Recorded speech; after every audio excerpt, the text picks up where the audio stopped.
All right, hi students, Miss Brown here, coming at you with chapter 4 of Hope for the Flowers by Trina Paulus. Here's our cover sleeve. As you know, I like to take the sleeve off so that I can show you illustrations a little more easily. In my chapter 3 video, I talked to you about how I cannot get these paint stains out of these fingernails on this hand. And then now I have stained fingers on my right hand, and it looks like I just dipped my hand in a bag of red dye. I didn't. I had Flamin' Hot Doritos, not Cheetos, Flamin' Hot Doritos last night. Didn't think I had that many, but the powder, the Dorito dust that you love to lick off, has stained my other hand, and no matter how many times I scrub, I cannot get it to go away. So just be patient with me. All right, as I said, we're on chapter 4. The last thing that happened, Stripe leaves Yellow to go back to the pillar because he believes there's more to life that he needs to find, and he's thinking that's the place to do it. All right, chapter 4. Yellow was desolate without Stripe. Desolate. So here we have a blank page with just the illustration of Yellow.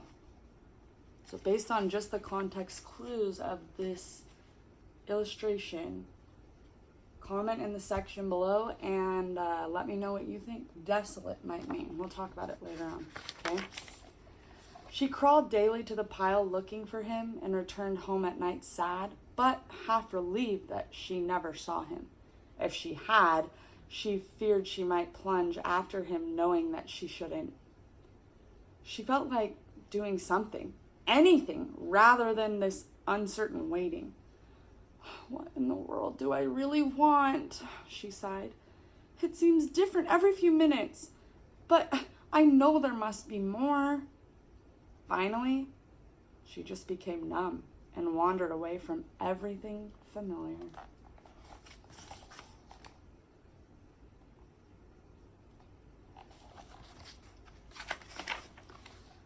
One day, a gray-haired caterpillar hanging upside down on a branch surprised her. He seemed caught in some hairy stuff. You seem in trouble, she said. Can I help? No, my dear. I have to do this to become a butterfly.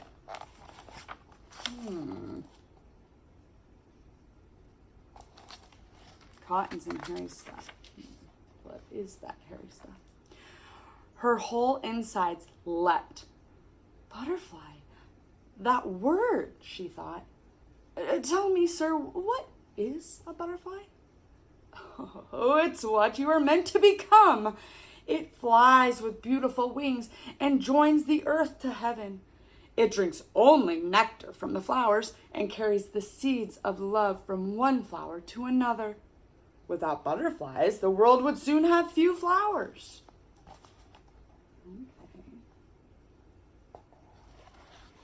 Where did she hear the word butterfly before?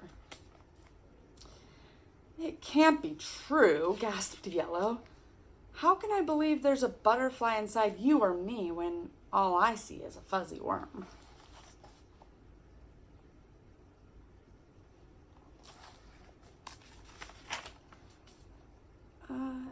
How does one become a butterfly? She asked pensively. Another strong vocab word, pensively. She's eager to know something, but a little nervous. What could pensively mean? Feel free to make a comment down below based upon what we read next and the illustration if you'd like. Pensively, what does it mean? You must want to fly so much that you are willing to give up being a caterpillar. You mean to die? Asked Yellow, remembering the 3 who fell out of the sky. Well, yes and no, he answered. What looks like you will die, but what's really you will still live. Life is changed, not taken away. Isn't that different from those who die without ever becoming butterflies?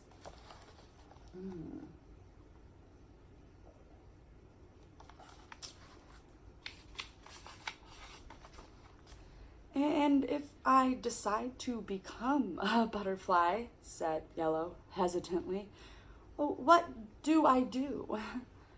Watch me. I'm making a cocoon. It looks like I'm hiding, I know, but a cocoon is no escape. It's an in-between house where the change takes place. It's a big step since you can never return to caterpillar life. During the change, it will seem to you or to anyone who might peek that nothing is happening, but the butterfly is already becoming.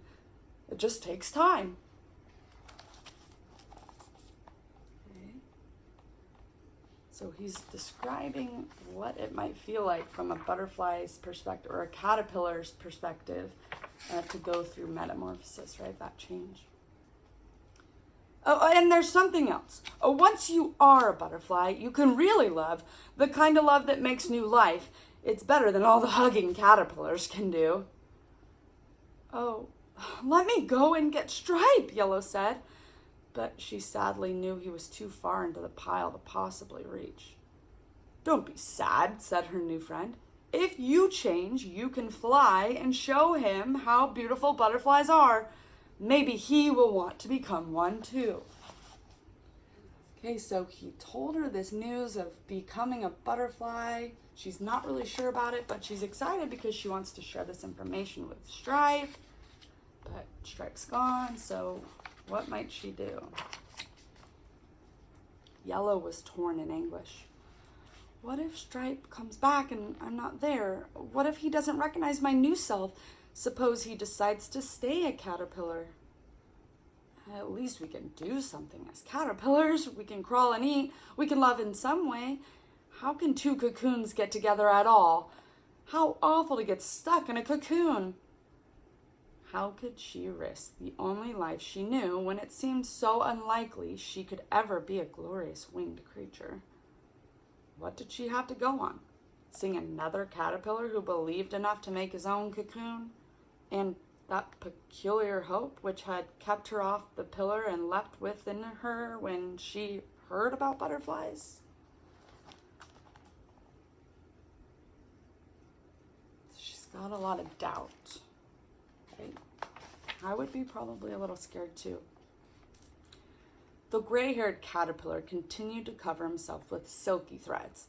As he wove the last bit around his head, he called, "You'll be a beautiful butterfly. We're all waiting for you." Very encouraging.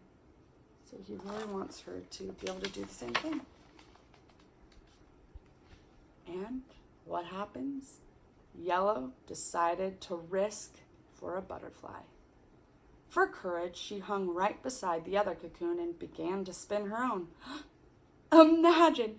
I didn't even know I could do this. That's some encouragement that I'm on the right track.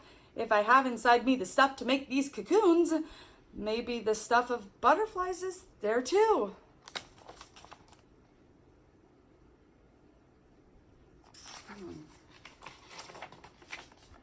Chapter 5. What's coming up next? So we have chapter 5, 6, and 7 until the end. Stay tuned, and I can't wait to talk about your thoughts on today's chapter. All right.